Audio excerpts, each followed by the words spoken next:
கண்மணி அன்புடன் சரிகல்ல அடுத்து வர எபிசோட்ல என்ன மாதிரியான ட்விஸ்ட் எல்லாம் இருக்க போகுதுங்கிறத இந்த வீடியோல பார்க்கலாம். அன்பு ஈகரா வெயிட் பண்ணிட்டு இருக்காங்க. ரொம்பவே சந்தோஷமா ஈகரா வெயிட் பண்ணிட்டு இருக்காங்க. ரிசல்ட் என்ன வரப்போகுதோ தெரியல. ஏற்கனவே நம்மளுடைய பிசினஸ் ரொம்ப டல்லா போயிட்டு இருக்கு. இந்த இடத்துல 500 பேருக்கு பெரிய பிக் ப்ராஜெக்ட் இது மட்டும் ஓகே ஆச்சுன்னா நம்ம மறுபடியும் விட்டு போன பிசினஸ் எல்லாமே நல்லபடியா புடிச்சிடலாம்னு சொல்லிட்டு அன்பு இருக்காங்க. கார்த்திக் சொல்றாங்க, அண்ணே ஒரு முறை மிஸ் ஆச்சுன்னா பல முறை அது எப்படின்னா மிஸ் ஆகும். ஒரு முறைக்கு 3 முறை செக் பண்ணிட்டு எல்லாம் பண்ணி தானே நம்ம கொடுத்துருக்கோம். அதெல்லாம் ஒண்ணும் மிஸ் ஆகாது. நீ இதுக்கெல்லாம் கவலைப்படாம இருன்னு சொல்லிட்டு இருக்காங்க. உடனே அன்புக்கு போன் வருது. என்ன அன்பு, எல்லாருமே உங்களுக்கு கான்ட்ராக்ட் கொடுக்கறதுக்காக யோசிச்சாங்க. ஆனா நான் உங்களை நம்பி கான்ட்ராக்ட் கொடுத்தா இந்த அளவுக்கு கேவலமான ஒரு ஃபுட்டு தான் நீங்க பண்ணி கொடுப்பீங்களா? இது உயிர், அதை பத்தி கவலை இருக்கா உங்களுக்கு? 500 பேரோட உயிரை பத்தி கொஞ்சம் கூட கவலைப்படாம இப்படி ஒரு கேவலமான வேலையை நீங்க ஏன் செஞ்சீங்கன்னு சொல்லிட்டு அன்புவை கண்டபடி திட்டிட்டு இருக்காங்க. சார் என்ன சார் ஆச்சு? நான் எல்லா ஃபுட்டையும் டேஸ்ட் பண்ணி நல்லா இருக்குன்ற குவாலிட்டிக்காக தான் அனுப்புனேன்றாங்க. என்ன பிரியாணி கேட்டா கரப்பாம்பூச்சி, அதுவும் இல்லாம கெட்டு போன சிக்கனு, இதெல்லாம் என்ன ஃபுட்டுன்னு சொல்லிட்டு ரொம்பவே கோவப்படுறாங்க. இங்க பாருங்க, இனி எக்காரணத்தை கொண்டு கான்ட்ராக்ட் கொடுங்கன்னு சொல்லிட்டு வாசப்படியில ஏறி நின்னுங்க. என்ன பண்ணுவேன்னு எனக்கே தெரியாதுன்னு சொல்லிட்டு கோவமா போனை கட் பண்ணதும் கார்த்தி கேக்குறாங்க. என்னண்ணே, என்ன இது?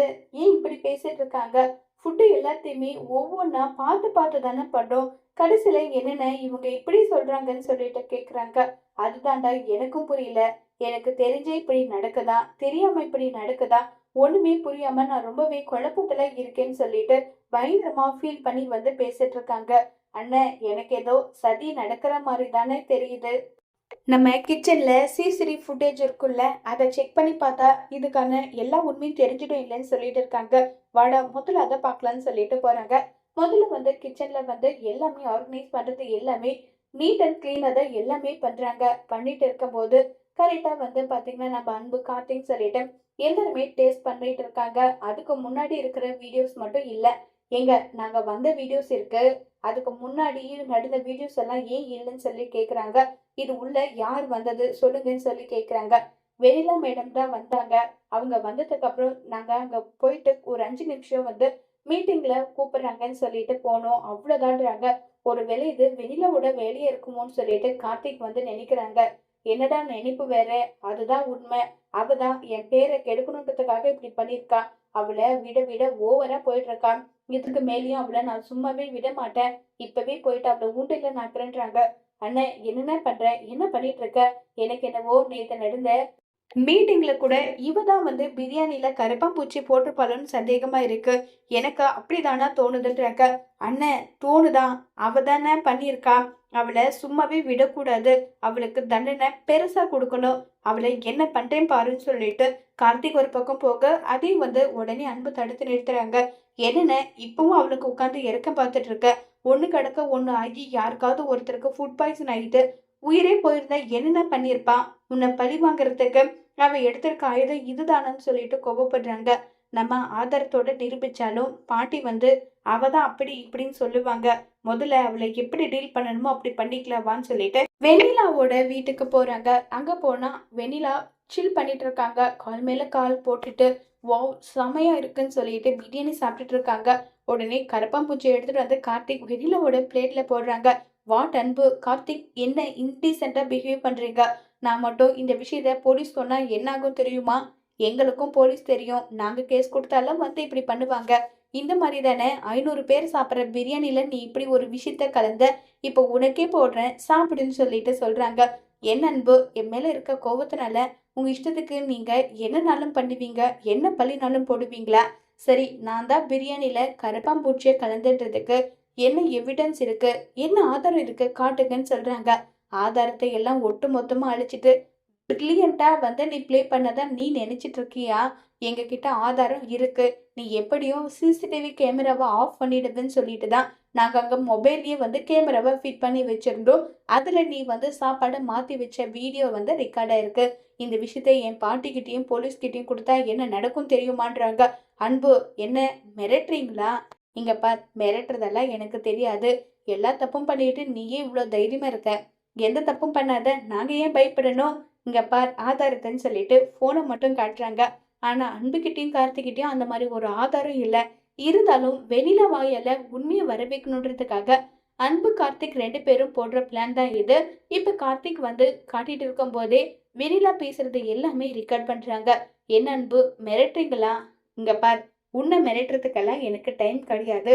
நீ தான் பண்ணின்றதுக்கு ஆதாரம் எங்ககிட்ட இருக்கு. உன்கிட்ட பேசி டைமை ஏன் வேஸ்ட் பண்ணணும்? போனா போகட்டும், பொண்ணாச்சே பாவம் பார்த்து விடலான்னு சொல்லி நினைச்சேன். நீயா உண்மையை ஒத்துக்கிட்ட. ஆனா நீ உண்மையை ஒத்துக்கிற மாதிரி தெரியல. இதுக்கு மேல உன்கிட்ட எதுக்கு பாவம் பார்த்துக்கிட்டு? இப்பவே போயிட்டு போலீஸ் ஸ்டேஷன்ல கம்ப்ளைண்ட் பண்றேன்றாங்க. ஆமா அன்பு, நான் தான் இதை பண்ணேன். எதுக்காக பண்ணன்றத நீங்க புரிஞ்சுக்கணும். உங்க மேல அவ்வளோ பைத்தியமா இருக்க. நீங்க வேண்டான்னு சொல்லிட்டு உங்களை தூக்கி போட்ட கண்மணியை நினைச்சுக்கிட்டு என்ன வேண்டாம் நீங்க சொல்றீங்க. அந்த கோபத்துல தான் நான் இப்படி பண்ணேன். எல்லாமே நான் உங்களுக்காக தான் பண்ணேன் அன்பு. ஏன்னா உங்க மேல நான் அவ்வளோ உயிரா இருக்கேன். அப்படி இருக்கும்போது நீங்க என்ன அலட்சியப்படுத்துறது எனக்கு பிடிக்கல. போயும் போயும் ஆப்டால் அந்த பிச்சைக்காரி கண்மணி முன்னாடி என்ன அசிங்கப்படுத்துறீங்க, அவமானப்படுத்துறீங்க. இருந்தாலும் நீங்க மட்டும் தான் வேணும். நீங்க மட்டும் தான் எனக்கு வாழ்க்கை நான் நினைச்சிட்டு இருந்தேன்.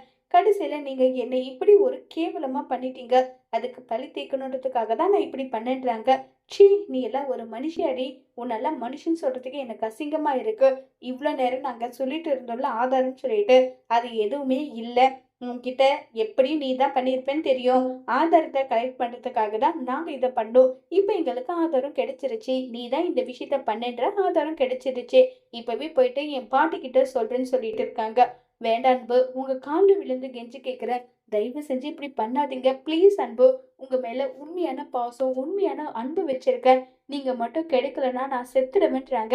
இப்படி விஷத்தனமா ஒரு ஃப்ரெண்டோட வாழ்க்கையை கெடுக்கணும்னு நினைக்கிற நீ உயிரோட இருந்து எந்த பிரயோஜனமும் கிடையாது. நீ செத்து போனா கூட அதை பத்தி ஒரு கவலையும் கிடையாதுன்னு எல்லாம் சொல்லி பேசிட்டு இருக்காங்க.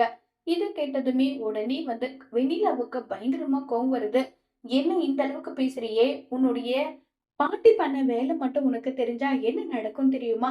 கண்மணி கிளவுட் கிச்சன் சொல்லிட்டு நீ கண்மணியோட பேர்ல வந்து கம்பெனி தொடங்குறது உன் பாட்டிக்கு கொஞ்சம் கூட பிடிக்கல. அதனாலதான் அவங்க வந்து கண்மணியோட அம்மாவை வந்து அந்த அளவுக்கு கிண்டல் பண்ணாங்க. ஒரு வேலைக்காரி மாதிரி ட்ரீட் பண்ணாங்க. எப்படியும் கண்மணிக்கு அவங்க அம்மாவை பத்தி பேசினா, அவங்க அம்மாவை பத்தி கீழ்த்தரமா அவங்க கேரக்டரை பத்தி பேசினா கண்டிப்பா கோபம் வருன்றத தெரிஞ்சுக்கிட்டு அவங்க இப்படி எல்லாம் நடந்துகிட்டாங்க. அதுக்கேத்துற மாதிரியே நீயும் வந்து பண்ணிட்டேன்னு சொல்லிட்டு எல்லாம் இருக்காங்க. என்னது, என்ன உளறிட்டு இருக்க? என் பாட்டி போட்ட பிளானா? ஆமா, அவங்க பிளான் போட்டதுதான். இந்த விஷயத்த என்கிட்ட சொன்னாங்க. அதே மாதிரி உன் வீட்டுல இருக்க அண்ணிக்கிட்டயோ உன் அக்கா கிட்டயும் இந்த விஷயத்த சொன்னாங்கன்னு சொல்றாங்க. இத கேட்டதும் ரொம்பவே வந்து கோவம் வருது. நீ சொல்றது மட்டும் உண்மையா இருந்தா கண்டிப்பா நான் என் பாட்டியை கூட மன்னிக்க மாட்டேன்னு சொல்லிட்டு கோவமா அங்கிருந்து அன்பு கிளம்பி போறாங்க.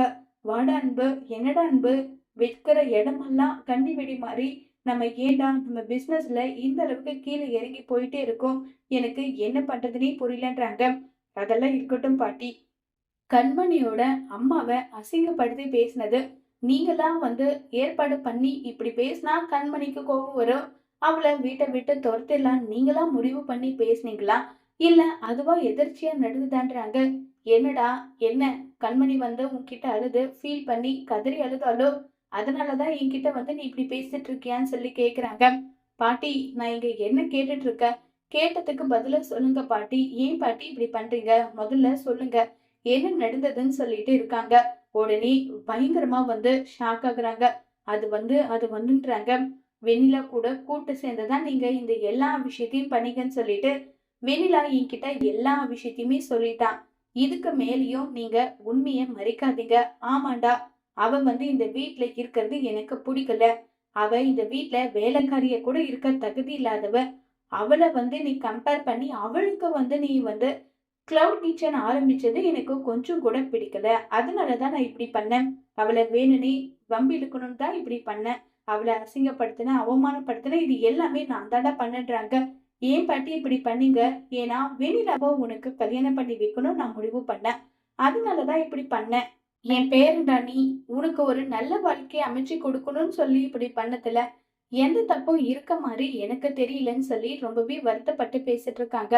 இத கேட்டதுமே பயங்கரமா வந்து கோவம் வருது அன்புக்கு. நானு உங்களுக்காக அவளை எப்படி எல்லாம் பேசக்கூடாது அப்படி எல்லாம் பேசி அவளை ரொம்பவே காயப்படுத்திட்டேன். அப்ப கூட ஒரு வார்த்தை கூட நீங்க இப்படி பத்தி சொல்லலையே. இதை நினைக்கும் போது எனக்கு அவ்வளோ கோபமா வருது. ஏன் இப்படி பண்ணீங்கன்னு சொல்லி ரொம்பவே கோவப்பட்டு பேசுறாங்க. அன்பு, இது எல்லாமே உன் நல்லதுக்காக தான் பண்ணேன். எது பாட்டி நல்லது, எது நல்லது? அவ தான் என் வாழ்க்கை, அவ தான் என் உயிருன்னு சொல்லி அவ மேல என் உலகத்தை விட அன்பா பாசமா நான் இருந்தேன். அதுக்கு நன்றி கடனா நீங்க பண்ணிட்டீங்க பாட்டி. ரொம்ப நன்றி கடன் பண்ணிட்டீங்க. இப்ப எப்படி போய் நான் அவ மூஞ்சில முழிப்பேன்? எப்படி நான் அவ முன்னாடி நிப்பேன்? என்னை இப்படி ஒரு குற்றவாளி ஆக்கிட்டீங்களேன்னு சொல்லிட்டு கோவப்படுறாங்க. அன்பு, அவ உன்னை விட்டு போனது போனதாவே இருக்கட்டும். நீ பிசினஸ்ல கான்சென்ட்ரேஷன் பண்ணுடான்றாங்க. என்ன பாட்டு பேசிட்டு இருக்கீங்க? என்ன பேசிட்டு இருக்கீங்க? நீங்க இப்படி ஒரு சீப்பா கேவலமா ஒரு வேலைய பண்ணிருக்கீங்க. அத பத்தி நான் பேசிட்டு இருந்தா நீ பிசினஸ்ல கான்சென்ட்ரேஷன் பண்ணுன்றங்க. என் வாழ்க்கையே போயிடுச்சு. இனி நான் பிசினஸ் பண்ணா என்ன, பண்ணாக்காட்டி என்ன? என்ன பண்ணா என்ன பாட்டின்னு சொல்லி அன்பு ஃபீல் பண்றாங்க. அன்பு, இது எல்லாமே உனக்கு நல்லதா இருக்கும் தாண்டா பண்ணேன். எது நல்லது? என் வாழ்க்கையை ஒட்டு மொத்தமா அழிக்கிறது நல்லதா? நீங்க பாருங்க பாட்டி, நீங்க கௌரவத்துக்காக ஈகோக்காக பாடுபடுறீங்க. என் மேல உங்களுக்கு உண்மையான அன்பு பாசம்லாம் இல்ல. ஏன்டா அப்படி பேசுற? என் பேருடா நீ. உன் மேல எனக்கு உண்மையான அன்பு பாசம்லாம் இருக்கு. அப்படி இருந்திருந்தா நீங்க என்ன பண்ணிருக்கணும்? எப்படிப்பட்ட பொண்ணா இருந்தாலும் பரவாயில்ல, என் பேரனுக்கு புடிச்சிருக்குன்னா அந்த பொண்ணு கூட சேர்ந்து அவன் வாழட்டும்னு சொல்லிட்டு தான் நினைச்சிருப்பாங்க. ஆனா நீங்க என்ன பண்ணீங்க? எப்படியாவது அவங்க 2 பேரையும் பிரிக்கணும்னு சொல்லிட்டு இப்படி பண்ணியிருக்கீங்க. ஒருவேளை கட்டாயப்படுத்தி வெண்ணிலாவை என் கூட கல்யாணம் பண்ணி வச்சிருந்தாலும், வெண்ணிலா கூட சேர்ந்து நான் வாழ்ந்திருப்பேன்னு நீங்க நினைக்கிறீங்களா? ஒத்துக்கிறேன் பாட்டி, உண்மையை ஒத்துக்கிறேன். ஆரம்பத்துல நான் வெண்ணிலாவை காதலிச்சது உண்மைதான். கண்மணியை பிடிக்காம கல்யாணம் பண்ணது உண்மைதான். அது என்னுடைய முட்டாள்தனம், அது என்னுடைய பாஸ்ட். வெண்ணிலா யாரு, எப்படிப்பட்டவன்னு சொல்லிட்டு நான் தெரிஞ்சுக்காம அவளை லவ் பண்ணது உண்மைதான்.